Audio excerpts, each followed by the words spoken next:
عصاني فقد أبى رواه مسلم وما زادهم إلا إيمانا وتسليما اللهم صل على الحمد لله ঝিনাইদহ জেলা সদর থানার অন্তর্গত খড়িখালি সরকারি প্রাথমিক বিদ্যালয় ময়দানে ৭ নম্বর মহারাজপুর ইউনিয়ন বিষয়খালী বাজার কর্তৃক আয়োজিত তাফসীরুল কোরআন মাহফিলে এটা আয়োজনে আছে বাংলাদেশ জামাত ইসলামী। এই নামটা বললে আমাদের অনেকের কলিজা ভরে যায়। কিছু মানুষ আছে এখনো পর্যন্ত সেই মানধাতা মনে আছে, তাদের কলিজায় এখনো আগুন লাগে। ইতিহাসবিদ এবং বুদ্ধিজীবী বদরুদ্দিন ওমর উনি মারা গেছে পরশুদিন। ওনার যে সমস্ত ঐতিহাসিক উক্তিগুলো ছিল তার ভেতরে ১ নাম্বার উক্তি ছিল মুক্তিযুদ্ধের যত ইতিহাস এ পর্যন্ত লেখা হয়েছে এই বাংলাদেশে তার ১০০ ভাগের ৯২ ভাগ মিথ্যা। সুতরাং ঐতিহাসিক সত্য কথাটা আপনি বাংলাদেশের সাথে মিলান। এই ৫৪ বছরে যারা জামাত ইসলামী বাংলাদেশের উপরে যে দোষটা দিয়ে দেশের মানুষ থেকে দূরে সরিয়ে রেখেছে এতদিন, উনি একজন ইতিহাসবিদ বুদ্ধিজীবী আমরা জানি। উনি বলছে যত ইতিহাস লেখা হয়েছে এই মুক্তিযুদ্ধ নিয়ে ১০০ ভাগের ৯২ ভাগই সব মিথ্যা কথা। সুতরাং জামাত ইসলামী বাংলাদেশ নিয়ে যত ষড়যন্ত্র করা হয়েছে সবগুলো যেগুলো বানোয়াট এদেশের মানুষ এখন জানে। আমাদেরকে অনেকে চেতনায় রাজাকার বলে, অথচ আমাদের দলে সর্বোচ্চ রাজাকারের সংখ্যা ওদের তৈরি করা ৩৭ জন, তারপর ১১ জন মরে গেছে। আর যারা এখন এই ধোয়া তুলছে ২৪ আগস্টের ৫ তারিখের পর থেকে, তাদের দলে রাজাকারের সংখ্যা ১০২৪ জন। এই সত্য কথাগুলো তো প্রচার করেন না। সাজল যদি এসে সইকে বলে তোমার পেছনে ফোঁটা, ওর দাঁত মুখ সব খুলে ফেলা দরকার না? সইয়ের পেছনে ফোঁটা কয়টা? আর সাজলে আজ এই দেশে যারা সাজর কোন চরিত্র নেই, তাদের কোন চরিত্রই নেই, কোন চরিত্র নেই। শুধু বলি না কোন চরিত্র নেই, এমনি বলি না। আপনি দেখান একটা আগস্টের ৫ তারিখের পর থেকে বাবা শাহজালাল কুত্তা বিড়াল সব হালাল এইভাবে যারা জীবন চালাচ্ছে, তারা বলে এতদিন খাইনি এখন খাবো না। এতদিন তো বাংলাদেশ জামাত ইসলামও খায়নি, তারা খেতে পারে না। ৫৬,০০০ বর্গ মাইলে আজ পর্যন্ত বাংলাদেশ জামাত ইসলামের বিরুদ্ধে অন্য বানানো বহু দোষ দিয়েছে, চাঁদাবাজি করেছে, এই দোষ আজও দিতে পারেনি। আলহামদুলিল্লাহ। এই জন্য সেই সংগঠন কর্তৃক আজকের এই সিরাতুন নবী সাল্লাল্লাহু আলাইহি ওয়াসাল্লাম মাহফিল, আমার মনে হয় সারা বাংলাদেশের সব জায়গায় কোরআনওয়ালা মানুষগুলোই কোরআনের আয়োজন করা দরকার। বলেন উপজেলা চেয়ারম্যান বলেন, মেয়র বলেন, ভাইস চেয়ারম্যান বলেন, ইউনিয়নের চেয়ারম্যান বলেন, মেম্বার বলেন, যাদের নাম ঘোষণা হয়েছে এরা কেউ পদপ্রার্থী না, এরা সব নমিনি। কথা বুঝতেছেন? পদপ্রার্থী আর নমিনির ভেতরে পার্থক্য আছে।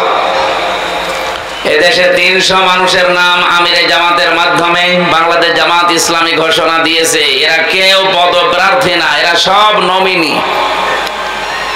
আপনি খোঁজ নিয়ে দেখেন, এরা কেউ জানেই না যে আমি নমিনেশন পেয়েছি, তাকে জানানো হয়েছে। বাংলাদেশ জামাত ইসলামী এই দৃষ্টান্ত সৃষ্টি করতে পেরেছে বাংলাদেশে। এই দলে যদি কেউ পদ চেয়ে নিতে চায়, ও কিয়ামতের আগেও পাবে না। অথচ অন্য দলে আমরা দেখি এই পদ পাওয়ার জন্য মানুষ মারামারি করে মরে যায়। ঝিনাইদহ নেই, এখনো তো শুরু হয়নি, হোক, দেখেন কি হয়। অথচ 300 মানুষের নাম সারা দেশে ঘোষণা হয়েছে, কেউ তো মারা যায়নি। আর আমি দেখলাম যাদের নাম ঘোষণা হয়েছে প্রত্যেকে ওই দিন কন্দন করেছে। এটা একটা বিশাল বোঝা। সংগঠন বাদ দিয়ে অন্য কেউ যদি আমাদের উপর এটা চাপিয়ে দিত, সত্য কথা বলছি আমরা সত্যি এটা নিতাম না। কিন্তু সামি'না ওয়া আতা'না এই কথা বলে যেদিন এসেছি, যে শুনলাম এবং আল্লাহ রাসূলের বাইরে যদি কিছু না হয় মেনে নিলাম, এই জন্য আমরা কিছু বলতে পারি না। এই দৃষ্টান্ত যেহেতু বাংলাদেশ জামাত ইসলামী সৃষ্টি অলরেডি করে ফেলেছে, তাদের কাছ থেকে আপনারাও শিক্ষা নেন। এখনো 73টা দল আছে এই দেশে। কত? 73টা। আশা করছি সবাই বাংলাদেশ জামাত ইসলামীকে মডেল মনে করবে, কারণ এই দেশে যা কিছু করতে চান ভালো, জামাত ছাড়া আপনি অন্য কারো কাছে পাবেন না। যা আছে, আমি বাংলায় কথা বলছি, সবগুলো ধোঁকাবাজি, প্রতারণা, এই 2 নাম্বারই, এই মুখ জোর করা ছাড়া, এই চাপাবাজি ছাড়া কিচ্ছু নেই। আপনি রিমান্ডে নিয়ে পিটাবেন, দেখবেন সব বলে দেবে। আজকের মাহফিলের প্রধান অতিথি, আপনারা যার নাম এতক্ষণ শুনলেন, দেখলেন, তার কথা শুনলেন, অধ্যাপক আলী আজম মোহাম্মদ আবু বকর। অনেক বড় নাম, আল্লাহ যেন বড় করেন, বলেন আমিন। উনি আমির বাংলাদেশ জামাত ইসলামী ঝিনাইদহ জেলা শাখা। জামাত শুধু এখন জেলায়, থানায়, উপজেলায় নেই, ইউনিয়নে নেই, এখন ওয়ার্ড পর্যন্ত চলে গেছে। অথচ এই দেশে যাদের ওয়ার্ড না, ইউনিয়ন না, থানা না, উপজেলা না, জেলা না, বিভাগ না, শুধু কেন্দ্রের সভাপতি আর সেক্রেটারি, তাছাড়া আর কেউ নেই। তাদের গলাবাজি দেখেছে, তাদের ফাপড় দেখলে মনে হয় সারা দেশই তাদের, অথচ সে নিজে সভাপতি আর ছেলে সেক্রেটারি। আমি জেলখানায় পেয়েছিলাম, আমি যে ভবনে থাকতাম ওই ভবনের পাশে একজন ছিল, তার নাম আব্দুল মতিন। উনি আল্লাহর দলের সভাপতি। আমি বলছি, ভাই আপনি আল্লাহর দলের সভাপতি, সেক্রেটারি কে? বলছি আমার ছেলে। এরকম দল দেশে নেই। এই রাম আর বামদের যে গলা ফাটানো চিৎকার, ওদের শুধু ওই, তাছাড়া আর কেউ নেই। সুতরাং আজকের প্রধান অতিথি উনি একজন কলেজের অধ্যাপক।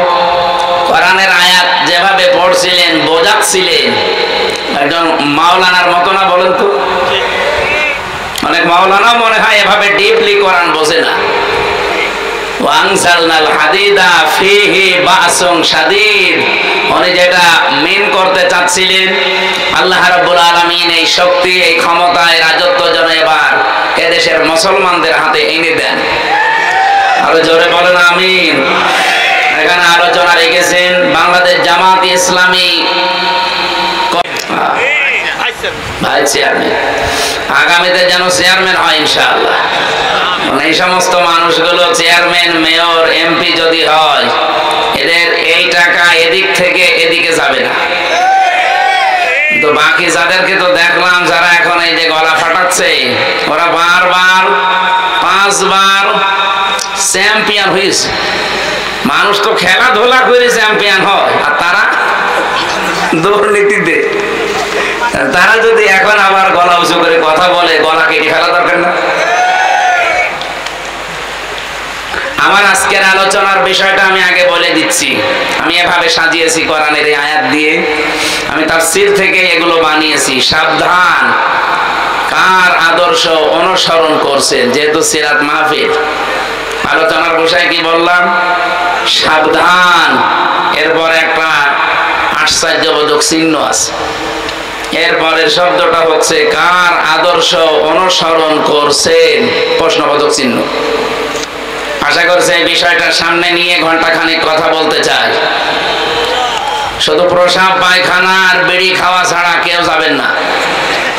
না, অনেকের আবার নেশা আছে, তো খেয়ে আবার চলে আসবে। ঠিক আছে, অবশ্য ঠিক। আজিজ বিড়ি তো পাশের জেলায় তৈরি হয়। এখানে বিশেষ অতিথি অনেক মানুষের নাম দিয়েছেন আপনারা।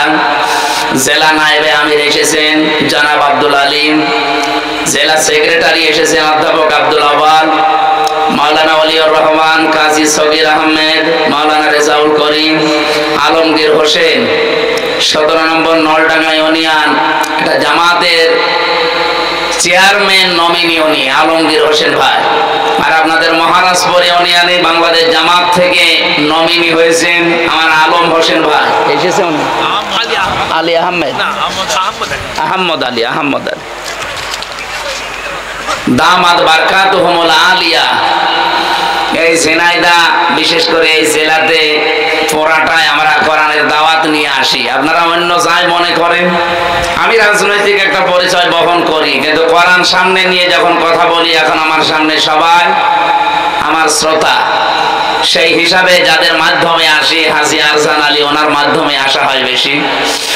আল্লাহ তাআলা হাজী বান্দাকেও কবুল করেন। মঞ্চে বসা ওলামা ইকরাম, সামনে বসা মুসলমান ভাইরা, পর্দার আড়ালের সম্মানিতা মা এবং বোনেরা, প্রাণ প্রিয় ঝিনাইদহবাসী, দরবারে ইলাহিতে এই গুরুত্বপূর্ণ সময়ে রাতের বেলা রবিউল আউয়াল মাসে শুকরিয়া দান সকলে বলেন আলহামদুলিল্লাহ। পৃথিবীর মানুষকে আল্লাহ 4টা জিনিস দিতে পারলে খুশি। এদিকে দেখা, পৃথিবীর মানুষকে আল্লাহ 4টা জিনিস দিতে পারলে উনি খুশি, কিন্তু মানুষ এই 4টা পেলে নারাজ হয়ে যায়। আল্লাহ খুশি দিতে পেরে, মানুষ নিতে পেরে খুশি না বেজার? বেজার। এটা মুসলিম শরীফের হাদিস। নবীজি বলেন, 1 নম্বরে আল্লাহ যদি কারো ঘরে কন্যা সন্তান দিতে পারে আল্লাহ খুশি হয়। কিন্তু আমরা যারা দুনিয়াতে আছি, সে যেই হোক, প্রাথমিকভাবে কন্যা পেলেই মানুষ নারাজ। এই যে মেয়ে হলে মানুষ নারাজ হয়ে যায়, এই স্বভাব কোন মুসলমানের না, কোন ইমানদারের না। ওয়া ইযা বুশিরা আহাদুহুম বিল উনসা যাল্লা ওয়াজহুহু মুসাওয়াদ্দা ওয়া হুয়া কাযীম। সূরা নাহলের ভেতরে এসেছে, আল্লাহ বলেন, যখন আপনি কন্যা হয়েছে এই সংবাদ দেবেন, কাফের যারা তাদের মুখ কালো হয়ে যাবে। কন্যা হয়েছে কথা বললে মুখ কালো হয় কাদের? আর বাংলাদেশে কালো হয় কাদের?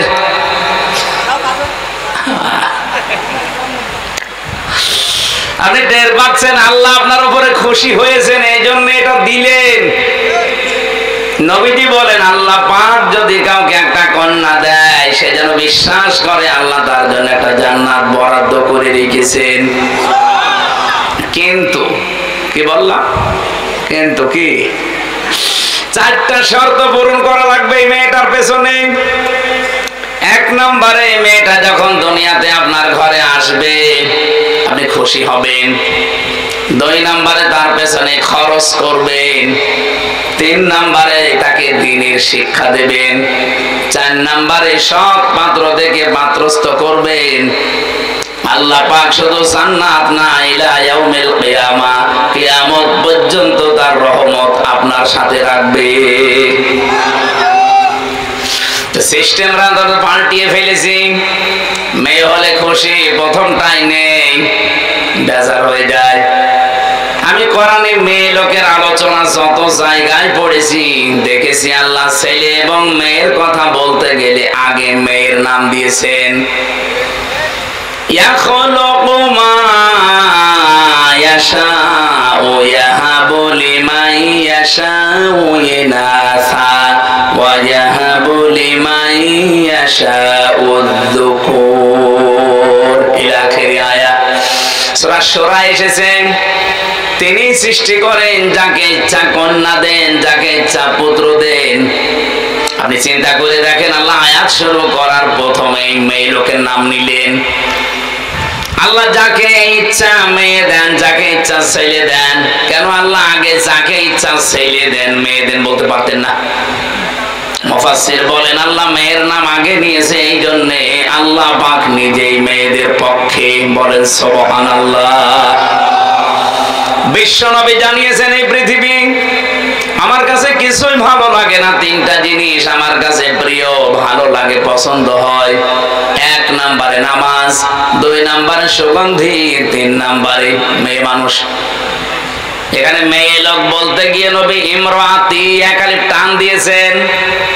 মেয়েদের ভেতরে আমার কাছে ভালো লাগে, পছন্দ হয়, মায়া লাগে আমার নিজের স্ত্রী। আমাদের কাছে অনেকের নামাজ ভালো লাগে, অনেকের কাছে সুগন্ধি ভালো লাগে, অনেকের কাছে স্ত্রীও ভালো লাগে, নিজেরটা ছাড়া অন্যেরটা। নাউজুবিল্লাহ মানে যে পরকীয়া প্রেম হচ্ছে কি এমনি হয়? নিজেরটা ছাড়া অন্যেরটা যখন বেশি ভালো লাগে তখনই তো মানুষ লাইন করে। কথা বলে না কেন? এলাকায় আছে কিনা জানি না, যদি থাকে এই মুহূর্তে আপনি তওবা করা লাগবে। যারা এরকম লাইনে আছেন এই মুহূর্তে এটা বাদ দেওয়া লাগবে, নয়তো আস্তে আস্তে আপনার চেহারার যে এর ভেতরে যে নূর আল্লাহ দিয়েছে, যারা পরকীয়া প্রেমে লিপ্ত থাকে তাদের চেহারার নূর নষ্ট হয়ে যায়। 2 নম্বরে তাদের রিস্কের বরকত আল্লাহ কমিয়ে দেয়। 3 নম্বরে এই লোকটা যখন মারা যাবে ঈমান পাবে না, বেঈমান হয়ে মরবে। এত বড় ভয়ঙ্কর কথাগুলো শোনার পরে কারা এই পাপ ছেড়ে দিতে রাজি আছেন? হাত তোলেন তো। 2 হাত তুলেছো তুমি, দাড়িওয়ালা মানুষ, লজ্জা থাকা দরকার। কার সাথে লাইন আছে জিজ্ঞেস করেন তো। আমার মনে হয় ভাবির সাথে লাইন আছে। না না, আমি হাসির জন্য বলি না। আপনি 1 হাত তুলতে পারতেন, তাও হালকা। ও 2 হাত তুলেছে এইভাবে।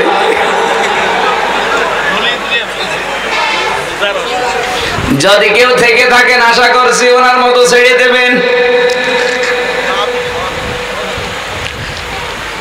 বিশ্বনবী জানিয়েছেন, কোন ঘরে যদি একটা আল্লাহওয়ালা মেয়ে লোক থাকে, ওই বাড়িওয়ালা যেন বিশ্বাস করে জান্নাতের একটা টুকরা আল্লাহ তাকে দিয়েছে।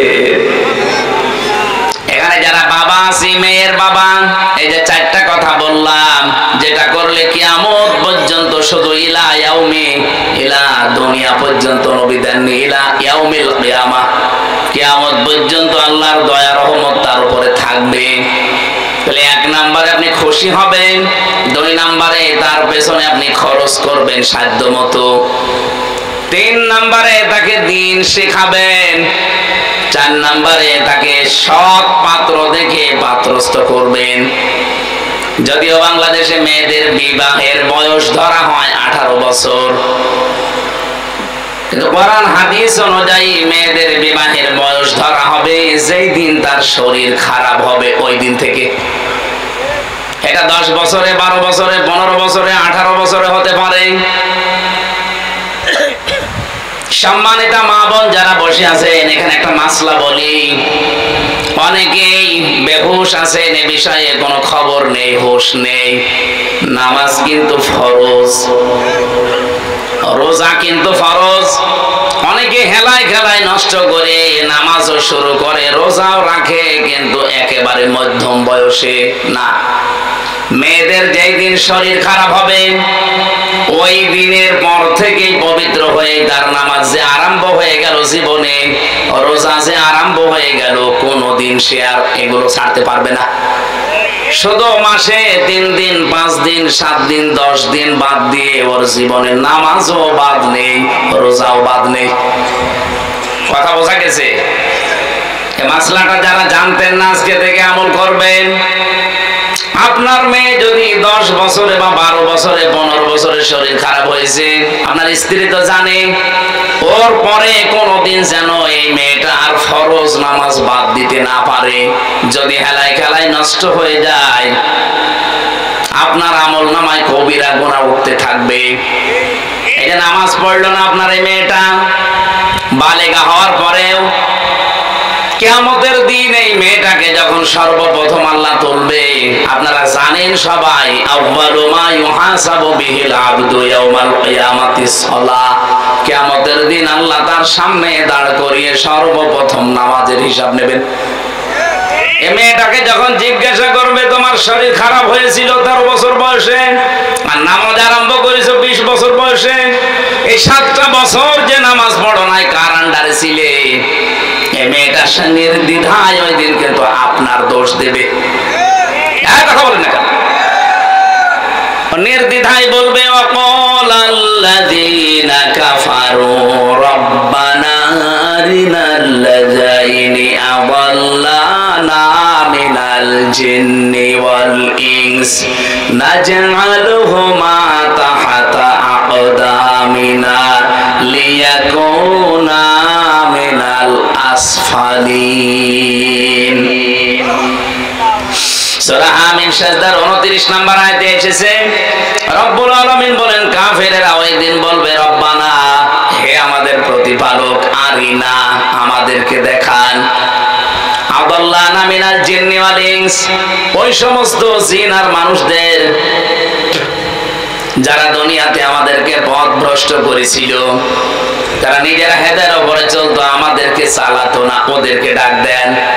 এখানে ডাক দেন বলতে ডাক দেওয়া হবে সর্বপ্রথম তার গার্জিয়ান, মা আর বাবা, বড় ভাই, এদেরকে। রব্বুল আলামিন ব্যাখ্যা দিচ্ছেন নিজে কিভাবে কি করবে জানো। এই সন্তানটা মাকে আর বাবাকে দেখার পরে বলবে কাছে আসেন, নাজআলহুমা তাহতা আকদামিনা, আল্লাহ কদম দিতে পারতেন, আকদাম বহু বচন দিয়েছেন। আপনার এই আদরের মেয়েটা, আপনার আদরের ছেলে আপনাকে ডাক দিয়ে নিচে ফেলবে আর মুখের উপরে জোড়া লাথি দেবে। আপনার মেয়ের বয়স এখন 17 বছর, আমার জাদু ঘুমাচ্ছে, ঘুমা কর, নামাজে দরকার নেই এখন, অথচ এই জাদু আপনার মুখে জোড়া লাথি মারবে। আমি এটা বানালাম না, বলেন? এখানে হাজারো মানুষ আমরা এরকম চরিত্রের আছি, বহু মানুষ আমি জানি ছেলেকে মেয়েকে মহব্বতে ভালোবাসায় ফজরের নামাজে ডাকতে চাই না, এমনকি এমন বউ আছে ডাক দিলে আবার রাগ করে। না, অতটুকু মানুষের আবার নামাজ কিও, ঘুমাচ্ছে ঘুমাক, সকালে প্রাইভেট আছে, তো প্রাইভেটে আগে হয়ে গেল। মুয়াজ্জিন সাহেব যে কিছুক্ষণ আগে ডাক দিয়ে গেল, আসসালাতু খায়রুম মিনান নাওম, এই ঘুমের চাইতে নামাজ উত্তম। মুয়াজ্জিন কি বলেছে আসসালাতু খায়রুম মিনাল প্রাইভেট? বলেছে? আপনি কোন কারণে ঘুমাচ্ছেন? আশা করছি যাদের মেয়ে আপনি খোঁজ নেবেন, যদি আপনি দেখেন আপনার স্ত্রীর কাছ থেকে খোঁজ খবর নিয়ে যে আপনার মেয়ে অন্তত এখন 15 বছর, 14 বছর থেকে তার শরীর খারাপ আরম্ভ হয়েছে, কোনো ছাড় নেই, নামাজ তাকে পড়তেই হবে, নয়তো ওই মেয়ের কারণে কিয়ামতের দিন শেষে আবার জাহান্নামে শুধু যাবেন না, লিয়াকুনা মিনাল আসফালিন, বলবে আল্লাহ একে তো জোড়া লাথি মুখে দেব, আমি যেখানে যাই ওকে সেখানে নিয়ে যাব। আসফালা সাফিলিন ইসমে তাফজিলের সিগা, এত নিচে জাহান্নামে নিয়ে যাব যার নিচে আর কেউ যায় না। কে বলবে এটা? আপনার আদরের এই 14 বছরের মেয়েটা। বলেন নাউজুবিল্লাহ। নবীজি এজন্যই জানিয়েছেন মেয়ে যখন আসবে খুশি হবা, কারণ 4 জন ফেরেশতার সঙ্গে সঙ্গে ওই ঘরের ভেতরে এসে বলে এই দুর্বল দেহটা একটা দুর্বল দেহ থেকে বের হয়ে এসেছে, এই মেয়েটাকে যা আদর করবে, দিন শেখাবে, সৎ পাত্রে পাত্রস্থ করতে পারবে, কিয়ামত পর্যন্ত আল্লাহর রহমতটি নাজিল করি। সিস্টেম অপর পৃষ্ঠায় দেখুন, নবীজি বলেন, এটা মুসলিম শরীফের হাদিস, আল্লাহ পাক সবচাইতে বেশি রাগান্বিত হয় দুনিয়ায় 4টা কাজে, কিন্তু বান্দা বান্দি দুনিয়ায় এই 4 কাজ করতে পেরে খুশি। 1 নম্বরে মানুষ খুশি হয় যৌতুক পেয়ে, আর আল্লাহ নারাজ হয় এইটা দেখলে। এসিনায় দায় যৌতুক নেই, পাশের জেলা আমার কুষ্টিয়া, সংস্কার যখন আরম্ভ হয়েছে, এই 2 মহিলা এতদিন আমাদের মাথার উপরে ছিল, যৌতুক নামে মানবতার সাথে মহা কৌতুক আজও বন্ধ করতে পারে নাই। এখন যিনি আছেন তিনিও পারছে না। আশা করছি আগামীতে ইসলাম আসলে এই যৌতুক ঝাঁটা পিটাই করে বিদায় করা হবে। এখানে মনে হয় যৌতুক খাওয়া কেউ নেই, অনেক সন্তান খেতে চায় না, বাধ্য হয় তার বাবা আর মায়ের কারণে। এ বাবা বানা এটা ডাইনি। আমার তো যতটুকু কোরআন হাদিস পড়ে আমি পেয়েছি, কেউ যদি যৌতুকের টাকা খাওয়ার ইচ্ছা করেন, এই ইচ্ছাকে দাবিয়ে রাখার জন্য আপনি নিজের পায়খানা নিজে খেয়ে ফেলবেন। নাউজুবিল্লাহ বলেন কেন? আপনি যদি এইটা শুনে নাউজুবিল্লাহ বলেন, পায়খানা খেলে একটা গুনাহ হয় মাত্র, আর যৌতুকের টাকা নিলে ডবল গুনাহ হয়। 1 নম্বরে কবিরা গুনাহ, 2 নম্বরে জুলুমের গুনাহ। যারা এই কাজ করছেন আপনারা বন্ধ করেন। বিশেষ করে এই যে বরযাত্রী যাওয়া মেয়ের বাড়িতে, এর মতো ছোট লোকই কাজ কারবার দুনিয়ায় আর হয় না। কোন কারণে বরযাত্রী যায়? এটা এসেছে হিন্দুদের সংস্কৃতি থেকে, অথচ ইসলাম থেকে যেটা এসেছে এখানে অধিকাংশ মুসলমান এই কাজ করে না। সেটার নাম অলিমা। কি মুসলমানেরা বিয়ে করবে কি বরযাত্রী না অলিমা? এখানে কারা অলিমা করেছেন হাত তোলেন তো। আন্দাজে হাত তোল। অলিমা বসো।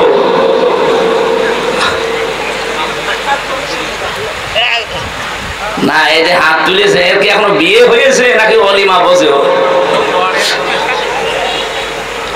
অলিমা কি ছেলের বাড়ি হয় না মেয়ের বাড়ি? হ্যাঁ, আর বরযাত্রী নিয়ে যায় কার বাড়ি? যেহেতু ইসলামে এটা নেই, আজকে থেকে এই সংস্কার ঝিনাইদহ জেলা থেকে আরম্ভ হবে ইনশাআল্লাহ। এটা বাকি 63 জেলায় ছড়িয়ে যাবে। এটা রেকর্ড হচ্ছে। আমরা আজকে থেকে এই মুহূর্তে সিদ্ধান্ত নিয়ে নিলাম, জীবনে কোনোদিন আর বরযাত্রীর দাওয়াত পেলে যাব না। কারা যাবেন না হাত তোলেন তো বরযাত্রী জীবনে? আর অনেকে হাত তুলছে না, ধান্দায় আছে। আমি কি হাদিস কোরআন বানাচ্ছি?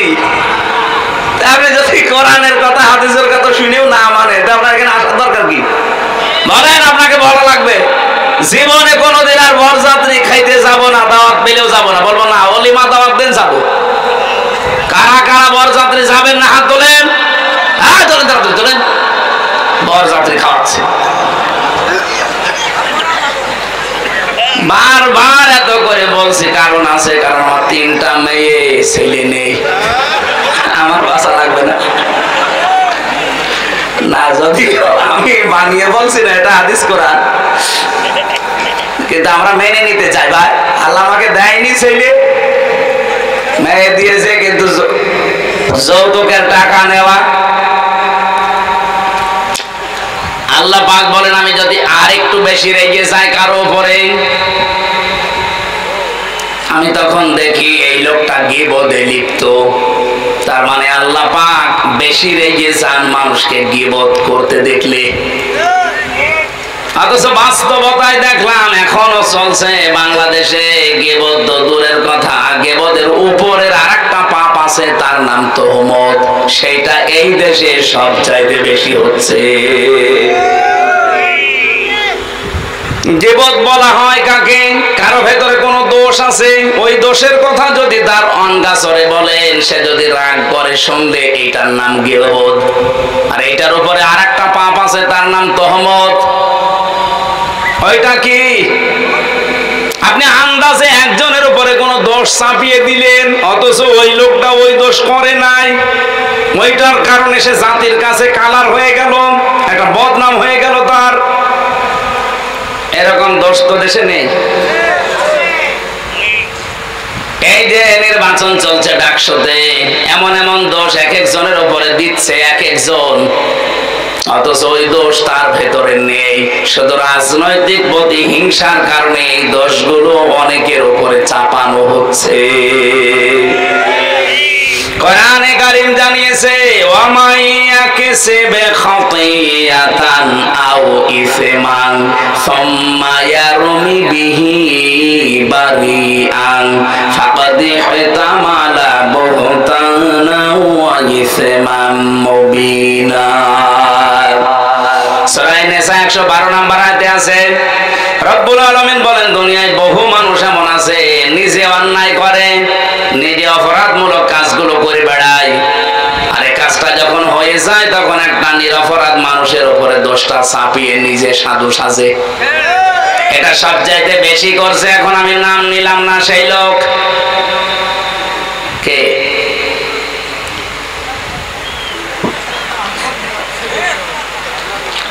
সবচাইতে বেশি করছে এখন এই লোক, নাম নিলাম না। কোন লোক? সেই লোক। আশা করছি সে বুঝবে, সে যেন থামে। আপনি সাদিক কায়েমের উপরে, ফরহাদের উপরে এমন এমন দোষ চাপিয়ে দিচ্ছেন, ওই বিষয়কে তারা কিছু জানেই না। বিশ্বাস করেন আল্লাহর কসম, যে দোষ তাদের উপরে চাপিয়ে জাতির সামনে তাদেরকে কালার করতে চাচ্ছেন, বদনাম করতে চাচ্ছেন, ওই দোষ তো তারা করে নাই। ওই দোষ আপনাকে দিয়ে আল্লাহ দুনিয়ায় করাবে, এরপরে আপনার মরণ হবে। আপনি লাঞ্ছনা, গঞ্জনা, অপমানের শিকার হবেন দুনিয়ায়। আপনি দেখবেন কি হয় আপনার। পৃথিবীতে এটা চির সত্য, ধ্রুব সত্য কথা। দুনিয়ায় যে ধরনের অপরাধ করে না, তার উপরে যদি ওই অপরাধ কেউ চাপিয়ে দেয়, মহান আল্লাহ তাকে দিয়ে ওই অপরাধ আগে করায়। হাসিনা এই দেশে 15.5 বছরে বহু আলেমের উপরে এমন মিথ্যা তহমত চাপিয়ে দিয়েছিল, যে বিষয়ে আলেমরা জানতই না। কথা বলে না কেন? আরে ভাই, আমি নিজে তো ভিকটিম। আমার উপরে দেশ চাপিয়ে দিয়েছিল যেটা, ও বিষয়ে আমি জানতামই না। আমার জঙ্গি মামলা দিয়েছিল। আমি নাকি আনসারুল্লাহ বাংলা টিমের সারা বাংলাদেশের প্রধান, অথচ সাতাশে কি আমি আজ পর্যন্ত জানি না। আচ্ছা, আল্লাহ এমন একটা বাতাস ঘুরিয়ে দিয়েছে, সারা পৃথিবীতে এখন সবচাইতে বড় জঙ্গিদের তালিকায় হাসিনা। ওর মতো ফ্যাসিস্ট যারা, তাদেরকে আল্লাহ দুনিয়া থেকে ওইভাবে বিদায় দিচ্ছে। বাশার আল আসাদকে দিয়েছে, এই যে আজকেও দিয়েছে একজনকে, নেপালে না,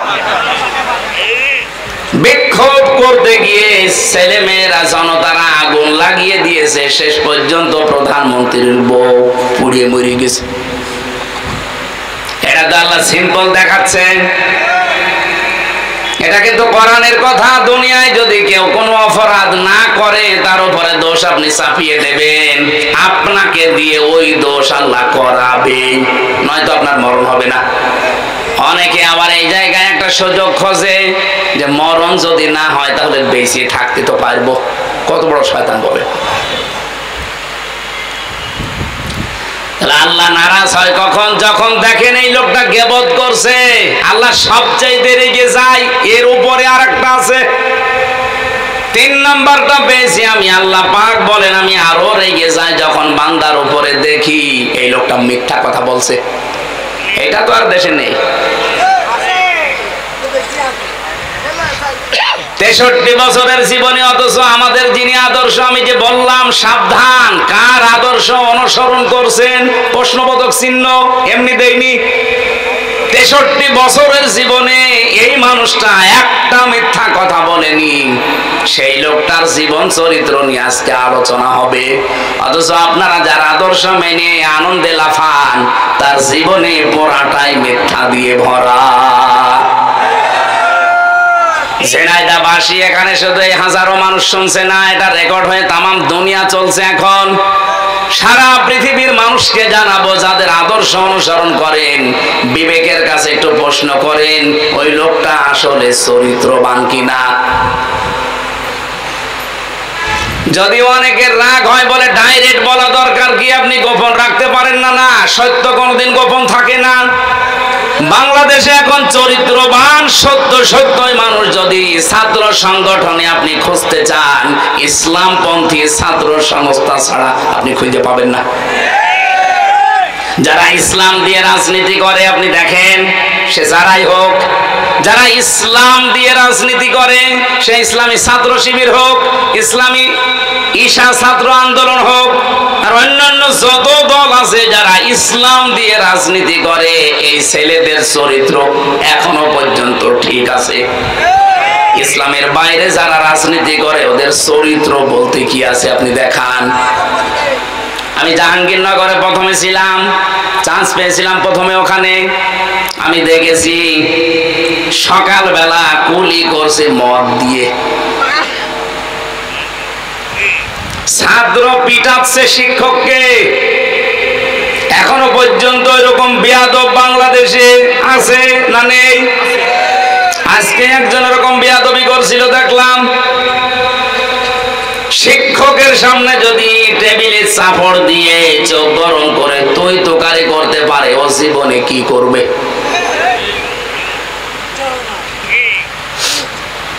আমাদের ইমাম যিনি ইমাম আবু হানিফা রহমতুল্লাহ আলাইহি এমনিতে এত বড় হননি, তার জীবনী পড়তে গিয়ে দেখলাম তিনি প্রথম জীবনে গরিবের সন্তান ছিলেন। ছোট বয়সে তার মা দিয়েছে তাকে মাদ্রাসায় মক্তবের শিক্ষক তাকে পড়াচ্ছে আলিফ বা তা সা। উনি প্রতিদিন এই কায়দা আমপারা কোরআন যায় বলেন, কাঁধে করে নিয়ে যায় মাদ্রাসায়, আবার আসে কিন্তু পায়ে জুতা নেই। শিক্ষক একদিন ডাক দিয়ে বলছে জুতা, বলছে ওস্তাদ জুতা কেনার পয়সা টাকা আমার কাছে নেই, আমার মাও গরিব মানুষ। ওস্তাদ শেষ পর্যন্ত তার মাথার টুপিটা তাকে দিয়েছে, মাথায় টুপি লাগিয়ে দিয়েছে। পরের দিন আবার এসে তাকে খালি পায়, মাথা তো খালি ছিল, টুপি নাই, দিলাম তোরে আমি আর কি দেব। শেষে ওস্তাদ একটা ছিঁড়া স্যান্ডেল ছিল, জুতা চামড়ার, বলছে এটা নিয়ে যা, তোর যখন কিছু নেই এটা পায়ে দিয়ে অন্তত আসবি। আল্লাহর বান্দা নোমান বিন সাবেত, যাকে আমরা ইমাম আবু হানিফা রহমতুল্লাহ আলাইহি বলি, বাড়িতে যাবার পরে তিনি পানি গরম করার পরে ওর ভেতরে ওই চামড়ার মোজা ছেড়ে দিয়েছে।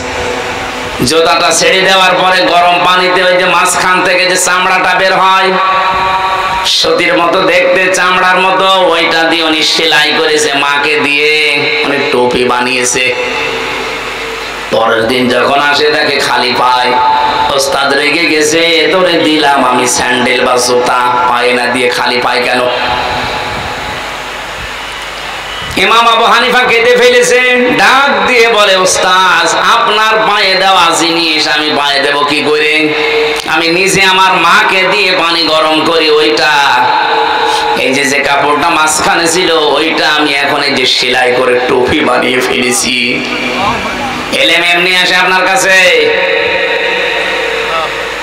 আমার এই ছোট্ট জীবনে আমি দেখেছি ওস্তাদ ওযু করছে, শিক্ষক ছাত্র পায়ে পানি ঢেলে দিচ্ছে, বয়স 7 বছর। আমি এইটাও দেখেছি বিশ্ববিদ্যালয়ে শিক্ষক ক্লাস নিচ্ছে, ছাত্র জুতা দিয়ে পিটাচ্ছে, বলছে শালা তোরে মেরেই ফেলবো।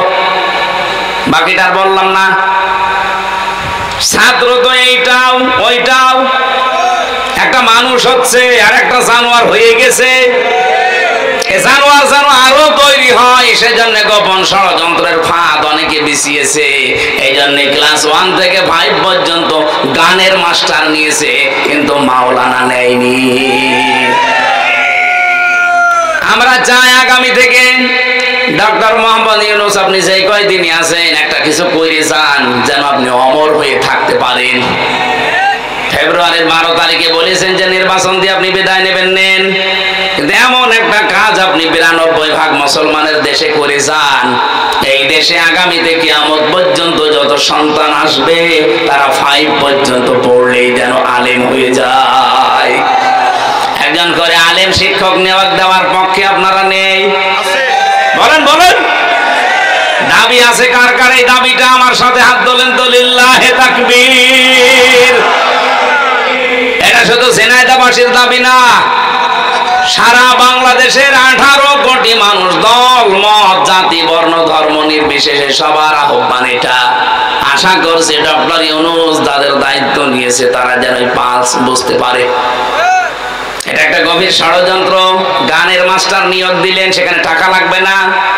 শরীর চর্চার মাস্টার নিয়োগ দিয়েছেন, টাকা লাগবে না।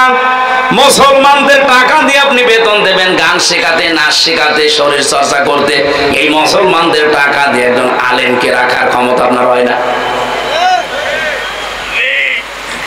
এমনিতেও মাস্টার্সে পড়ে শিক্ষক পিটাবে। আজকে এই গয়েশ চন্দ্র, কি ওর নাম? গয়েশ চন্দ্র, গণেশ, এই গণেশের বাচ্চা গণেশ আজকে যা করেছে একজন শিক্ষকের সামনে, এটা কোন ছাত্রের আচরণ হতে পারে না। এর আচরণ যদি এই হয়, ওর সামনে কি করবে ওর চোখ মুখ দেখে জাতি বুঝে ফেলেছে। আশা করব আপনারা একটা মাসলুম দল যারা সর্বোচ্চ দায়িত্বে আছেন, এরকম বেয়াদব গুলোকে ঘাড়ে ধাক্কা দিয়ে বের করে দিন।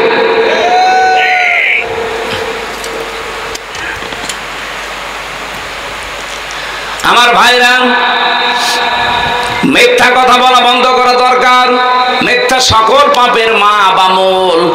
নবীজি বলেন, আল্লাহ যদি একেবারে সর্বশেষ ফাইনাল রেগে যায় কারো উপরে, যে লোকটা সুদ খায়, জেনায় দেয়, সুদ নেই, আর ব্যাংকের মাধ্যমে ওগুলো তো আছে। এমনকি এই গ্রাম এলাকায় দেখি টাকা ছেড়ে রাখে, টাকা আসে 1000 টাকা দিয়ে রাখে, 100 টাকা করে বেশি দেয়।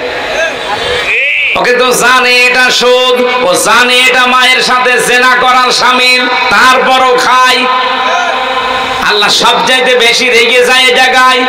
এমন রাগে আল্লাহ বলেন, ফাইল্লাম তাফআলু ফাআযানু বিহারবিম মিনাল্লাহি ওয়া রাসূলিহি। সুদের এই ঘোষণা শোনার পরও যদি কেউ ছেড়ে না দেয়, সে যেন আল্লাহ এবং রাসূলের সাথে যুদ্ধ করার জন্য প্রস্তুতি নেয়। বলেন নাউযুবিল্লাহ। আমি ফাইনাল জানি না, তারপরও একটু আন্দাজে বলছি, এই এলাকায় যারা টাকা ছেড়ে রেখেছেন, টাকা আসে, এইরকম কোন মানুষ যদি এখানে এসে থাকেন, আপনি এই মুহূর্তে তওবা করেন। আপনি কিন্তু মায়ের সাথে জেনা করে এসেছেন, আবার যে করবেন। কত নিকৃষ্ট কথা আমি বলতাম না, হাদিস এসেছে জন্য বললাম। এরপরেও যদি আপনি সুদের এই টাকা ছেড়ে দিতে না পারেন, আপনার বিবেকে বাধা না দেয়, আপনি আজকে থেকে আর নামাজও পড়ার দরকার নেই। কারণ আপনি এমনিতেও জাহান্নামে যাবেন, অমনিতেও জাহান্নামে যাবেন। পরের এই শব্দটাকে আমি বানালাম, সূরা আলে ইমরানে আছে, যারা সুদ ছেড়ে দেয় না তাদের জন্য আমি আগুন তৈরি করে রাখলাম। বলেন নাউযুবিল্লাহ। আগুন কোথায় পাওয়া যায়? জাহান্নামে। বলেন বলেন। মুসলিম শরীফের যে হাদিসটা দিয়ে আরম্ভ করেছিলাম, 4টা কাজে আল্লাহ সব চাইতে বেশি খুশি, কিন্তু পৃথিবীর মানুষ নারাজ। আর 4টা কাজে আল্লাহ সব চাইতে বেশি নারাজ, পৃথিবীর মানুষ খুশি। আল্লাহ ওই 4টা কাজে আমাদেরকে পালন করার তৌফিক দেন। এই 4টা কাজ যেগুলো নারাজ, এগুলো জীবনের মতো ছেড়ে দেওয়ার সুযোগ দেন। বলেন আমিন। দরুদ আর সালাম পাঠ করে আমরা চলে যাচ্ছি সূরা আরাফ। এই এদিকে তাকান ভাই, আমরা তেলাওয়াত করেছি সূরা আরাফ থেকে। আয়াত নাম্বার হচ্ছে 45, 46, 2টা মাত্র আয়াত পড়েছি কোরআনের। এখানে 206টা আয়াত আছে। দেখেন আপনি এই 2টা আয়াতে যত তথ্য বের হবে, তাহলে 206টা আয়াতে কত কথা থাকতে পারে।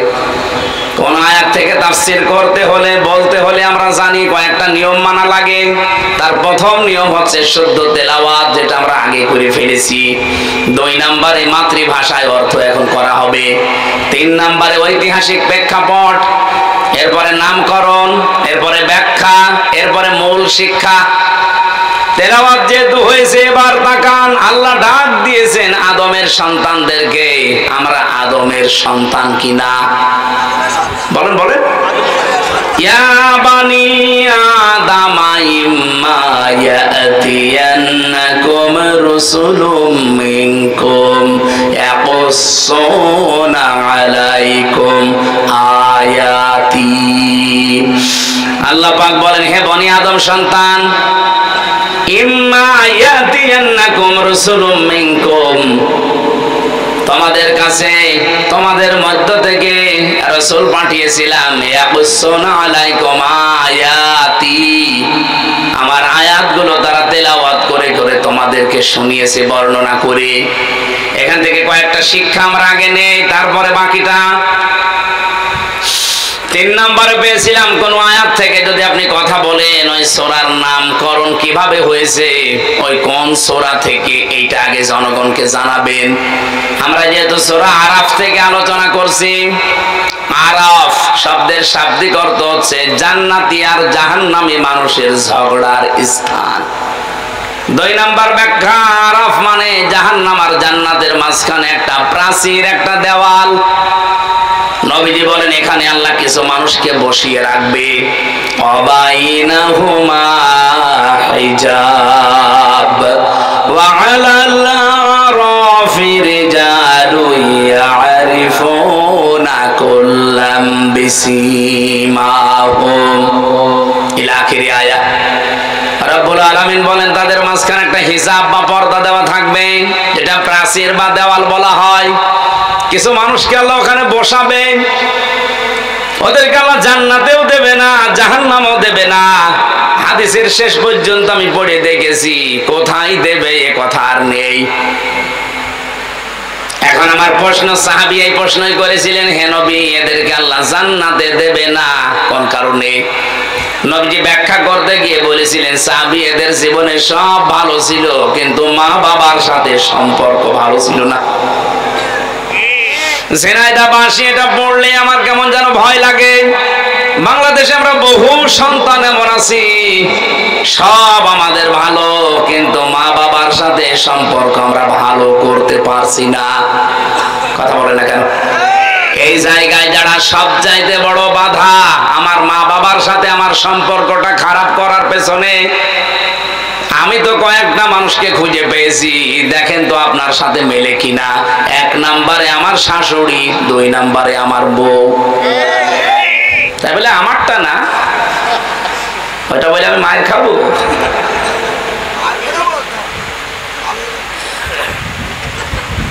সেদিন একটা বৃদ্ধাশ্রমে ঢুকেছিলাম, ওই যে নীলফামারী কিশোরগঞ্জ থানায়। ঢোকার পরে আমাকে বলছে, হুজুর দেখেন তো, যে দেখি এই পাশে 25 জন মা, এই পাশে 25 জন বাবা বসে আছে। আমার দেখে হাউমাউ করে সব কাঁদতেছে, যার কাছে যায় সেই হাত ধরে কাঁদে। বয়স হয়ে গেছে প্রায় 70, 80, 90 এরকম। একজনকে জিজ্ঞাসা করলাম, কি বাড়ি, কোথায়, ছেলে মেয়ে কয়টা? বলছে আমার 3টা ছেলে মেয়ে, 2টা থাকে একটা বাইরের দেশে লন্ডনে আমেরিকায়, আর একটা মেয়ে থাকে অস্ট্রেলিয়ায়। ওরা দেশে ছিল কিন্তু ওদের স্ত্রীর কারণে আমাকে ঘরে রাখতে পারে নাই। ওরা 2 জন বৌমা আধুনিক, তারা বলেছে এই বুড়ি বাড়ি থাকলে তোমাদের কাছে আমরা থাকবো না। শেষ পর্যন্ত ছেলেরা আর মেয়ে মিলে আমাকে রেখে গেছে এই বৃদ্ধাশ্রমে। খুব কষ্ট হয় মাঝে মাঝে ওই নাতিদের কথা মনে উঠলে। এই বয়সটা একটু নাতি নাতকর যারা থাকবে তাদের নিয়ে একটু খেলাধুলা আনন্দ করব, অথচ এই নিঃসঙ্গ জীবনে পড়ে আছি। এখন শুধু গণনা করছে আল্লাহ কবে আজরাইল পাঠাবে। এই মেয়েটা যাদের দোষ দিল, আমি তো শুধুমাত্র এই মেয়েটা দিয়েছে দোষ তা বলছি না, বাস্তবে এটা হচ্ছে কিনা বলেন তো? যে মা বাবা এত কষ্ট করে আপনাকে 25 বছর 30 বছর পর্যন্ত লালন পালন করেছে, অথচ সেই মা বাবাকে বিয়ের কিছুদিন পরে আমরা অনেকে আলাদা করে দেই, বৃদ্ধাশ্রমে রেখে আসি, এমনকি পালাপালি করে খাওয়াই।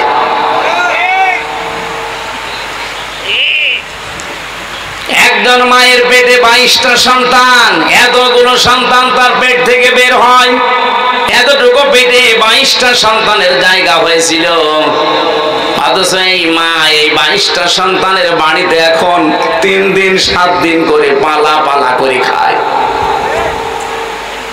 আরে ভাই, আপনার তো আরো খুশি হয়ে তাকে নিজের কাছে রাখার জন্য প্রতিযোগিতা করা দরকার, লটারি করা দরকার। প্রত্যেকেই যদি এই লটারি করতো, আমার মনে হয় মা কারো ভাগে না, সারা জীবন একজনের ভাগেই চলে যেত। আমরা পারছি না। আপনি জান্নাতে যেতে পারবেন না, এই জায়গায় দাঁড়িয়ে থাকবেন। আপনার নামাজ ছিল, রোজা ছিল, পর্দা ছিল, ভালো ব্যবহার ছিল, মা বাবার সম্পর্ক আপনি ঠিক রাখেন নাই। আল্লাহ তুমি আমাদেরকে এই সমাজে এরকম অবস্থা থেকে বাঁচাও, বলেন আমিন। বিশ্বনবী বলেন এদেরকে আল্লাহ জান্নাতেও দেবে না। সাহাবী বলেন হুজুর জান্নাতে দেবে না কেন? নবীজি বলেন জান্নাতে দেবে না এই কারণে, জাহান্নামে দেবে না। এরা সব কিছু হয়তো কম বেশি অনেক কিছু দুনিয়ায় করেছে, একটা কাজ তাদের জীবনে অ্যাক্টিভ ভাবে ছিল, তারা ইসলামকে প্রতিষ্ঠা করার জন্য আন্দোলন করত।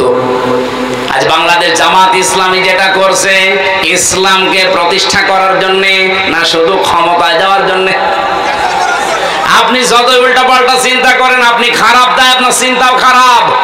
কিন্তু যারা অ্যাক্টিভ জামাত ইসলামী বাংলাদেশে যোগ দিয়েছে, কসম আল্লাহর, এরাও যদি মনে করে না একমাত্র শুধুমাত্র কেবলমাত্র আমার ক্ষমতায় দরকার, ক্ষমতা দরকার আমার এই জন্যে আমি এই চেয়ারে বসে ভালো কাজের আঞ্জাম দিতে চাই। কারণ আমি এতদিন দেখেছি এখানে যারা বসেছে, এখানে অবৈধ কাজই বেশি হয়েছে, দুর্নীতি বেশি হয়েছে। কিন্তু কয়েকটা মানুষকে তো দেখলাম যারা চেয়ার পাওয়ার পরেও নির্ভেজাল ছিল। মাওলানা মতিউর রহমান নিজামী, কথা বলেন। আমরা তো এই জন্যে চাচ্ছি, এই সমাজটাকে যদি এখনো পরিবর্তন করতে চান, ইসলামকে আজ জায়গা মতো পৌঁছিয়ে দেওয়া লাগবে। কোরআন শরীফে সবচাইতে বেশি যে আয়াতটা আমরা পড়ি, জানি, শুনি, তার নাম তা'মুরুনা বিল মারুফ তানহাউনা আনিল মুনকার। আল্লাহ বলেন ভালো কাজে আদেশ দাও, অন্যায় কাজে নিষেধ করো না। এটা বাংলা অর্থ হয়নি। তা'মুরুনা বিল মারুফ, তোমরা আদেশ করবা পরিচিত কাজের, তানহাউনা আনিল মুনকার, তোমরা অন্যায় কাজে বাধা দিবা, প্রতিবন্ধকতা সৃষ্টি করবা। বাংলার মুসলমানেরা কথা বললে শুধু রাজনীতি মনে হয় আপনার কাছে, কথা বললে আপনার কাছে ধান্দাবাজি মনে হয়। বলেন তো 54 বছরে ভালো কাজ বলেন, পরিচিত কাজ বলেন যেগুলো, এগুলো কি আদেশের জায়গায় আছে? নেই। এটা অনুরোধের জায়গায় আমরা নিয়েছি। এটা যদি আদেশের জায়গায় রাখতাম, আল্লাহর কসম এই দেশে কেউ চাঁদাবাজি করে টিকে থাকতে পারতো না। এখানে আহ্বান জানাচ্ছি, আশার সঞ্চার করতে চাই, যদি চাঁদাবাজ মুক্ত দেশ চান, যদি আগামীতে মিথ্যা মামলা, মিথ্যা সাক্ষী নিয়ে সারা জীবন জেলে থাকতে না চান, যা করেছেন করেছেন, ফিরে আসেন। বাংলাদেশ জামাত ইসলামীর পতাকা তলে ফিরে এসে দিনকে আজ বিজয় করে জায়গা মতো পৌঁছিয়ে দেন। কোনো দিন এই দেশে মিথ্যা মামলা, মিথ্যা সাক্ষী আপনার বিপক্ষে আর কেউ দেবে না। আমি গ্যারান্টি দিচ্ছি দেবে না। আপনি ইসলামকে জায়গা মতো একটু পৌঁছিয়ে দেন। 300 এমপি দেওয়া লাগবে না, মাত্র 151 জন এবার পাঠান। আমি তো সারা বাংলাদেশে স্পিকারই চালাচ্ছি যে 151 জন যদি সত্যি এবার কোরআন বুকে নিয়ে যেতে পারে, 5 বছর লাগবে না, মাত্র 2 বছরে বাংলাদেশ মিনি জান্নাত হয়ে যাবে। কারণ কোন জায়গায় কোন ঔষধ দেওয়া লাগে এটা ভালো জানে কে? বলেন বলেন। সাদাবাজি করা, সাদাও থাকবে না, বাজিও থাকবে না। চুরি এমন ঔষধ আল্লাহ দিয়েছে, চোর পুরুষ হোক নারী হোক, যদি সাক্ষ্য প্রমাণে ধরা পড়ে কোনো বিচার লাগবে না, হাত কেটে দেন। এ বাংলাদেশে চোর মুক্তই করতে পারে না কেউ। বলে আমি চোরের খনি পেয়েছি। চোর মুক্ত বাংলাদেশ তৈরি করার জন্য একটা ফর্মুলা শুধু আমরা প্রয়োগ করব সামনে। বাংলাদেশে 2-5 বছর না, 2 দিনে চোর মুক্ত হয়ে যাবে। কারণ কোন জায়গায় দুর্বলতা, কোন ঔষধ দেওয়া লাগবে এটা ভালো জানে কে? বলেন তো। আহ্বান জানাচ্ছি, যদি নিরাপদ পৃথিবী পেতে চান, নিরাপত্তার সাথে বসবাস করে দুনিয়ার জীবন ত্যাগ করতে চান, আসেন আমরা এবার সব ভুলে ইসলামকে জায়গা মতো পৌঁছিয়ে দেই। যদি দিতে না পারেন আর নিরাপদে থাকতে পারবেন না, আপনিও ওলিউল্লাহ মুকাদ্দাসের মতো গুম হয়ে যাবেন। কথা বলেন না কেন? ব্যারিস্টার আরমানের মতো গুম হয়ে থাকবেন 8 বছর, আমান আজমির মতো 10 বছর গুম হয়ে থাকবেন। সামনে পরিবেশ কিন্তু আসবে যদি ইসলাম না যায়। শুধু ঠিক ঠিক করে পর্যন্ত শেষ করে দেবেন না। এবার ময়দান আসতেছে, হয় বদরের ময়দান নাই উহুদের ময়দান। বদরের ময়দানে যুদ্ধ হয়েছিল নিজের আপন বাবার সাথে আপন ছেলের, জামাইয়ের সাথে স্ত্রীর। কথা বলেন না কেন? এবারও সেই যুদ্ধের ময়দান আসতেছে শুধু ইসলামের জন্য। এবার দেখবেন আপনার বাবা আপনার বিরুদ্ধে চলে যেতে পারে, আপনার বউ আপনার বিরুদ্ধে চলে যেতে পারে, কিন্তু আমরা এবার ময়দানকে বদরের ময়দান মনে করব ইনশাআল্লাহ।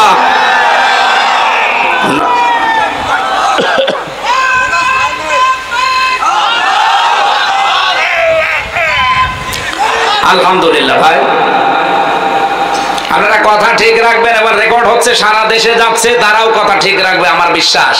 এখন নবীজিও আশঙ্কা করেছিলেন যে বদরে এবার যে যুদ্ধটা, নিজের আপন বাবার সাথে ছেলে এক দলে, বাবা আর এক দলে, বউ এক দলে, স্বামী আর এক দলে, এ তো আমার কেমন লাগছে, যাবে তো। সাহাবায়ে কেরাম ঠিক ওইভাবে গিয়েছিলেন, মাত্র 313 জন। আল্লাহ বিজয় দেয়নি? বলেন হয়তো কিছু মানুষকে আল্লাহ শাহাদত বরণ করিয়েছে। এবার যদি ওই কাজ করা লাগে, শাহাদত বরণ নিজে করব, 10টাকে জাহান্নামে সাথে করে নিয়ে যাব।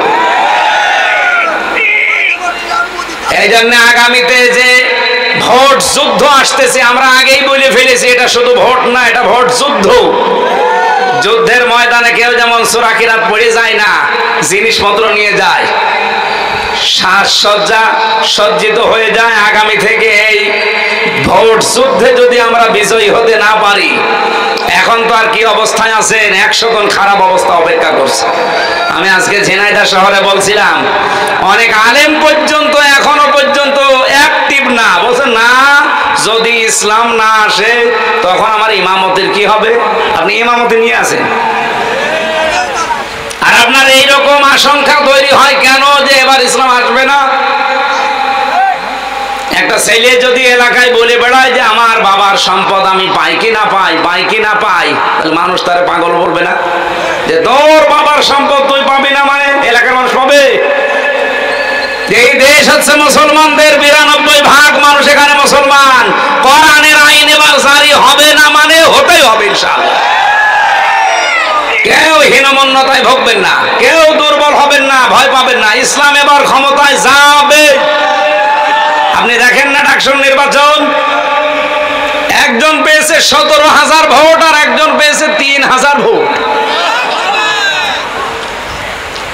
এখনো সত্যতা যাচাই করতে পারিনি, আসার সময় দেখছিলাম, আমার মনে হয় 12টার পরে ওটা ফাইনাল ঘোষণা আসবে। ঢাকা থেকে শুরু করে সারা বাংলাদেশে শুধু একটাই আওয়াজ হবে, নারায়ে তাকবীর। জবান খুলে বলেন লিল্লাহে তাকবীর। এটা শুনতে চান না এবার, নাকি শুনবেন ওইটা আবার? না, আমরা মুসলমানের এই দেশে আর কোন তাকবীর শুনতে চাই না। যদি তাকবীর শুনতে হয়, লিল্লাহে তাকবীর। মন থেকে বলবেন, হার্টের রোগ থাকলে ভালো হয়ে যাবে। রব্বুল আলামিন বলেন, নবীজি বলেন, এই মানুষগুলো শুধু ইসলাম কায়েমের জন্য চেষ্টা চালিয়েছে, এই জন্য আল্লাহ তাদেরকে জাহান্নামে দিচ্ছে না। এই আয়াতের দিকে তাকিয়ে রাসূলের কথা যেহেতু আমি 100% বিশ্বাস করি, এই হিসাবে বলছি, এই বাংলাদেশে যারা দিন কায়েমের চেষ্টায় আছেন, একামতে দিনের সাথে লেগে আছেন, আপনি বিশ্বাস করতে পারেন আপনি জাহান্নামে যাবেন না। হ্যাঁ, জান্নাতে যেতে পারবেন না যদি মা বাবার সাথে আচরণ খারাপ থাকে, সেটা আগে ঠিক করে নেন। যেহেতু নবীজি বলেননি যে কোথায় যাবে, যদি মনে করেন ওই জায়গায় আমাদের বসে থাকা লাগে, এই আরাফ নামক প্রাচীরের উপরে, তাহলে আমার মতো কপাল পোড়া আর কেউ। সুতরাং আমাদের এক্ষুনি পরিবর্তনের সময়। আল্লাহ বনি আদম সন্তানকে ডাক দিয়ে বলেন, ইম্মা ইয়াতিয়ান্নাকুম রাসূলুম মিনকুম ইয়াকুসুনা আলাইকুম আয়াতি। তোমাদের কাছে আমার রাসূল। এখানে আল্লাহ রাসূল এক বচন দিতে পারতেন, রাসূলুন বহু বচন দিয়েছেন। আমার প্রশ্ন হচ্ছে, এখন কি রাসূল আছে? তাহলে আল্লাহ রাসূলুন দিলেন কেন? আয়াতের তাফসীরে ফি জিলালিল কোরআন সাইয়্যিদ কুতুব লিখেছেন, কিয়ামত পর্যন্ত রাসূল থাকবে না, কিন্তু রাসূলের নায়েব থাকবে, উত্তরাধিকারী থাকবে, নায়েবে রাসূল থাকবে, আলেম ওলামা আসবে। আল উলামা ওয়ারাসাতুল আম্বিয়া, এরাও নবীর উত্তরাধিকারী, নায়েবে রাসূল। ইয়াকুসুনা আলাইকুম আয়াতি, তারা বর্ণনা করবে আমার আয়াতসমূহ। আর আজ বাংলাদেশে আলেম যারা সত্যিকারের, তারা কিন্তু কোরআন থেকে আল্লাহর আয়াতগুলো, ইতিহাসগুলো বর্ণনা করে আমাদের সতর্ক করে, কিন্তু আমরা উল্টা বুঝি। রব্বুল আলামিন বলেন আলেমদের মুখে, নায়েবে রাসূলদের মুখে এই কথাগুলো শোনার পর ফামানিত্তাকা ওয়া আসলাহা, যে ব্যক্তি আল্লাহকে ভয় করার নীতি অবলম্বন করবে আর নিজেকে সংশোধন করে নেবে, ফালা খাউফুন আলাইহিম, কোনো ভয় নেই তাদের জন্য, ওয়ালা হুম ইয়াহজানুন, কোনো চিন্তাও নেই। বলেন সুবহানাল্লাহ। সুতরাং নবীর উম্মতের ভেতরে আমরা যারা শামিল হতে চাই, এই মুহূর্তে নিজেদেরকে আল্লাহর ভয় তৈরি করে থেমে যাওয়া লাগবে। আল্লাহর আয়াতগুলো শুনলে আপনি সঙ্গে সঙ্গে থমকে দাঁড়াবেন, থেমে যাবেন। ওয়াসলাহা, নিজেকে পরিবর্তন করার নিয়তে সংশোধন হয়ে যাবেন।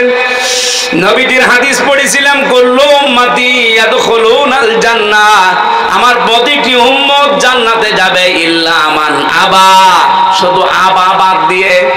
সাহাবী প্রশ্ন করলেন, মান হিয়া আবা, আবা কি? নবীজি বললেন, মান আতাআনি দাখালাল জান্নাহ, যে ব্যক্তি আমার অনুসরণ করে চলবে পূর্ণাঙ্গ জীবনে, এই লোকটা আমার সাথে জান্নাতি।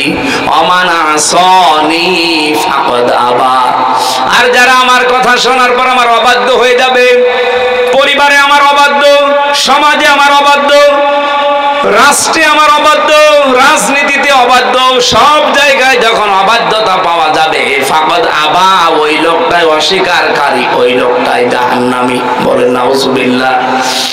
এত নাম ধরে ধরে, এত সতর্ক করার পরেও যদি কোনো মানুষের বিবেকে ধাক্কা না লাগে, আমার তো মনে হয় এখন আর কোরআন শরীফ, বুখারী শরীফ, মুসলিম শরীফ দিয়ে হবে না। এ জাতির জন্য এখন বুখারী শরীফ লাগবে। আশা করছি আপনাদের বিবেক খুলবে। আপনি এখন থেকেই নিজেকে সংশোধন করার জন্য এই মুহূর্তে সিদ্ধান্ত নেন। দুনিয়া কিন্তু পুরাটা ধোঁকা, একেবারে বাস্তব বলছি, পুরা জীবনের পুরাটা আমার আল্লাহ কোরআনে তুলে ধরেছেন। ইয়ালামু আন্নামাল হায়াতুদ দুনিয়া লাইবু ওয়া লাহবু ওয়া তাফাখুরুম বাইনাকুম ওয়া তাকাসুরুম ফিল আমওয়ালি ওয়াল আওলাদ। হে দুনিয়ার মানুষেরা, ভালো করে জেনে রাখো, পৃথিবীর জমিন পুরাটাই ধোঁকা। স্ত্রী আপনাকে ভালোবাসে, কে বলেছে? আল্লাহ বলছেন না, এটা ধোঁকা। আপনি পরীক্ষা করার জন্য একটু মরার ভান করে থাকেন। আপনি যদি মরার ভান করে মনে করেন মরে গেছে, শ্বাস নিঃশ্বাস একটু কম নেবেন, আপনার স্ত্রীকে যদি এলাকার মানুষেরা বোঝায় যে ছাতা মরে গেছে, মরে তো গেছে, এখন বাইরে না দিয়ে তুমি যে খাটে আসো, খাটের নিচে গর্ত করে মাটি দেওয়া হবে, আল্লাহর কসম বাংলাদেশে কোনো বউ রাজি হবে? এই তো আমি এটা সবচেয়ে বেশি বুঝেছি এবং বিশ্বাস করি জেলখানায় যাওয়ার পর। আমি জানি যে এগুলো পুরাটা ধোঁকা, কারণ এই নির্জন জীবনে একা একা 3টা বছর যখন রাতের বেলা থাকতাম, ভাবতাম যে আল্লাহর এই আয়াত কত সত্য। এই জন্য দুনিয়ার এই সত্য জীবন যেহেতু ধোঁকা, আল্লাহর ভাষায় আমরা যেন এই ধোঁকায় পড়ে আমাদের বিশাল জীবন নষ্ট করে না ফেলি। এমনকি আমি নিজেও। আল্লাহ আমাকে আগে আমল করার তৌফিক দাও, বলেন আমিন। কোন সন্তানাদির পেছনে পড়ে, কোন স্ত্রী, কোন মা বাবার পেছনেও পড়ে আপনি এমন কোন কাজ করতে যাবেন না যেটার দ্বারা আপনার আখিরাত নষ্ট হয়ে যায়।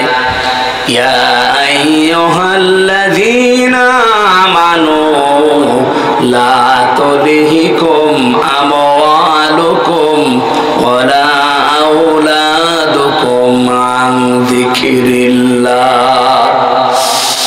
এই ইমানদার বলে যারা দাবি করো তাদেরকে বলছি, সন্তানাদি আর সম্পদাদি এগুলো যদি তোমাদেরকে আল্লাহর বিধান থেকে, তার জিকির থেকে, স্মরণ থেকে দূরে সরিয়ে দেয়, অমাইয়া ফাল যালিকা ফাউলাইকা হুমুল খাসিরুন, যারা এরূপ করবে আল্লাহ বলেন এরাই ক্ষতিগ্রস্ত। বলেন নাউজুবিল্লাহ। উলাইকা যেহেতু আল্লাহ দিয়েছেন, আমরা যেন এর ভেতরে কেউ পড়ে না যাই। এই মুহূর্তে আমাদের জীবনকে আমরা আল্লাহর ভয় দিয়ে সাজাবো, সংশোধন করে পরিবর্তন হওয়ার নিয়ত করে। ওয়াল্লাযীনা কাযযাবু বিআয়াতিনা, যারা আল্লাহর এই কথাগুলো শোনার পরে মিথ্যা মনে করে, ওয়াস্তাকবারু আনহা, অহংকার করে মুখ ফিরিয়ে চলে যায়, দেয়, উলাইকা আসহাবুন নার, এরা হচ্ছে জাহান্নামের অধিবাসী, হুম ফিহা খালিদুন, চিরকাল তারা সেখানে থাকবে। এরপরে আল্লাহ ঘোষণা দিয়েছেন উলাইকা ফামান আযলামু মিম্মান ইফতারা আলাল্লাহি কাযিবান আও কাযযাবা বিআয়াতি। পৃথিবীতে বড় জালেম ওইটা যে লোকটা আল্লাহর উপরে এমন দোষ চাপিয়ে দেয়, মিম্মান ইফতারা আলাল্লাহি কাযিবান আও কাযযাবা বিআয়াতি, আল্লাহ সম্পর্কে এমন কথা ধারণা করে বলে বা মিথ্যা প্রতিপন্ন করে তার আয়াতকে, উলাইকা ইয়ানালুহুম নাসিবুহুম মিনাল কিতাব, নির্ধারিত বিধান থেকে তার কাছে কিন্তু তার ভাগ্যে যা লেখা আছে পৌঁছিয়ে যাবে। হাত্তা ইযা জাতুহুম রুসুলুনা ইয়াতাওয়াফাউনাহুম, যখন তার কাছে মরণের ফেরেশতারা চলে আসবে, ক্বালু আইনা মা কুনতুম তাদউনা মিন দুনিল্লাহ, তারা বলবে কোথায় তোমাদের সেই সমস্ত ভগবান, নেতা, খোদা, যারা আল্লাহ বাদ দিয়ে যাদের উপরে ভরসা করেছিলে তাদেরকে নিয়ে আসো। কিয়ামতের কঠিন ময়দানে ওই মানুষগুলো এবার ডাক দেবেন, ক্বালু বাল্লু আন্না ওয়া শাহিদু আলা আনফুসিহিম আন্নাহুম কানু কাফিরিন। এই কথা কি বানানো? বিশ্বাস করেন 100% সত্য কথা। রব্বুল আলামিন বলেন, ক্বালু, সবাই মিলে বলবে, দাল্লু আন্না, আমাদের থেকে আজ তারা উধাও হয়ে গেছে। যারা আদর্শ মেনে চলতাম তাকে আর সামনে পাচ্ছি না, যাকে আমি সব কিছুর উপরে রাখতাম সে আমার সামনে আজ নেই। শাহিদু আলা আনফুসিহিম, আমি সাক্ষী দিচ্ছি, স্বীকার করছি আমি জুলুম করেছি আমার উপরে, আন্নাহুম কানু কাফিরিন, আমি কাফের ছিলাম। এই মুহূর্তে এই কথা বলে কোনো লাভ হবে না। পরীক্ষা হয় আমার 1 থেকে মাস্টার্স পর্যন্ত পরীক্ষা দিয়েছি আমি, কোনদিন প্রশ্নপত্র পরীক্ষার আগের দিন আমি পাইনি। অথচ আল্লাহ যে পরীক্ষা নেবে 1500 বছর আগে প্রশ্নপত্র ফাঁস করে দিয়েছে। এরপরেও যদি আমরা কেউ ফেল করি, আদর্শ মানার ক্ষেত্রে কাকে অনুসরণ করছেন? যে লোকটা উধাও হয়ে যাবে মরণের পরে আপনার কাছ থেকে, এমন মানুষকে অনুসরণ করা দরকার। আর মরণের সময় যিনি শিহরে এসে বলবে, ভয় নেই উম্মত, আমি আছি, তোরে জান্নাতে পৌঁছিয়ে দেব। আল্লাহ রাসূলুল্লাহকে অনুসরণ করার তৌফিক। যেহেতু মরণের পরেই কবরের ভেতরে তাকে দেখানো হবে মান হাজার রাজুল, এই লোকটা কে ছিল। আপনি যদি সত্যি তার আদর্শ মন থেকে মেনে চলতে পারেন, সঙ্গে সঙ্গে আপনার মুখ দিয়ে বের হয়ে যাবে, হাদা নাবিয়ুনা মুহাম্মাদুর রাসূলুল্লাহ। বলেন আমিন, আল্লাহুম্মা আমিন। লা ইলাহা ইল্লা আনতা সুবহানাক ইন্নী কুনতু মিনাজ জালিমিন। রব্বুল আলামিন, যতটুকুই শুনেছি এতটুকুই মেনে চলার তৌফিক দাও। এই সুন্দর আয়োজনে যারা সম্পৃক্ত, খালি হাতে ফেরত দিও না। যে যেইভাবে এগিয়ে এসেছে তার কাছে তোমার রহমত ওইভাবেই এগিয়ে দাও। আমাদের দুনিয়ার জীবনটা তুমি আরো আসান করে দাও, জীবন চলার পথ তুমি সহজ করে দাও। রব্বুল আলামিন, মাহফিলের সভাপতি, প্রধান অতিথি, বিশেষ অতিথি সহ যত আলেম ওলামা এসেছে কবুল করো। আগামীর এই দেশটা তুমি একবারের জন্য হলেও কোরআনের কাছে তুলে দাও।